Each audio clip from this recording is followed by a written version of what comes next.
Hey everyone, today we're going to go over a couple ways to see if your shoulder or mid-back mobility may be playing a part in your shoulder pain and what you can do to help. So the first thing we do in our office when someone comes in with shoulder pain is, of course, check their range of motion. So we want to make sure that they can bring their arms up overhead. If not, then they could be having a problem stemming from stiff lats or even from the mid-back being too stiff to allow them to do so.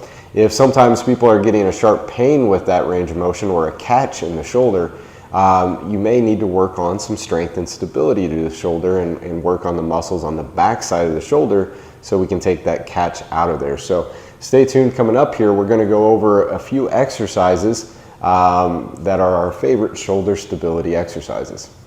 Okay, another exercise we use for some of that mid-back stiffness and shoulder tension is what we call a doorway or a rack lat stretch. In this situation, we're going to be using our squat rack here, but you can easily grab the inside of a door jamb to do this stretch at home if you don't have a squat rack.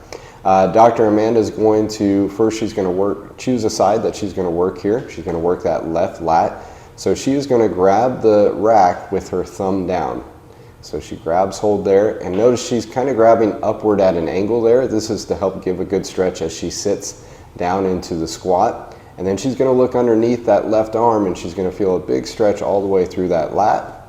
She's going to hold for 5 seconds and then release. She's going to do 5 of these 5-second holds on each side. And again, always do both sides so that we have balance. But also, if you are getting a pinch in the front of the shoulder, you can grab hold of the rack or doorway with your thumb up and see if that kind of takes some of the pinch out of there. This is an effective way to stretch that lat as well. We prefer thumb down if you can do it, but if the pinch is there, try placing your thumb up and see if you can work on mobilizing this way.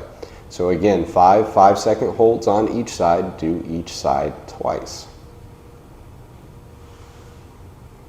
Our next exercise for the upper back to take some tension out of that shoulder is what we call a kneeling or a deep lunge thoracic rotation. So Dr. Amanda is going to get into the position where she gets into a deep lunge. She's going to bring one leg forward, and notice she keeps her hands inside that foot. And the foot that she has forward is actually the side she's going to rotate towards. She's going to take, in this instance, she's going to work on that right side, so she's going to take her right arm. And if she doesn't have shoulder pain, she's just going to place that hand behind her low back. Notice she's not trying to reach all the way across her back. She's just placing it there to get it out of the way so that she can rotate to that direction and get some movement in her upper back. Now, if you do have shoulder pain and can't get into this position, you can move your hand and take it and place it behind your neck and do some rotations through there. You're going to be basically doing 2 sets of 10 on each side with this. So we want that deep lunge so we don't have any rotation in the low back, and so all the rotation is taking place in that upper back.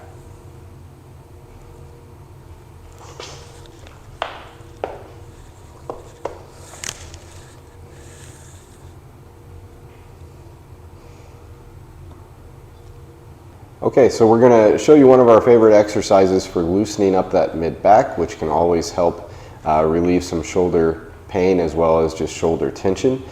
So we have a foam roller here. We're going to work in what we call the thoracic spine, which is basically any area that has a rib going to it. We don't want to work below that into the low back, and we don't want to work above that into the neck area.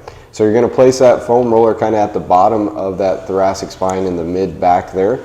Notice Amanda is going to keep her hips and glutes on the ground with this. She's going to place her hands behind her neck. She's going to bring those elbows forward, kind of pinch them together there. That takes a little tension out of the shoulders when you're working with this. And then she's going to stretch or extend back as far as she can, really getting some good motion into that part of the spine, and then she's going to come back up, but just to take a little tension off and go back down. We don't want a crunch here. That's not what we're trying to accomplish. We're just trying to get mobility into that mid-back. So she's going to do 2 to 3 seconds at that extension position, and she's going to do 5 to 10 reps in each position. And then she's going to slowly move that foam roller up into another segment, and she's going to repeat this. If she finds an area that's really tight, she may hang out there and do a few more reps and just kind of feel and see how it's going for you. But You're going to do 5 to 10 reps in each position, and you're going to do 2 sets of these.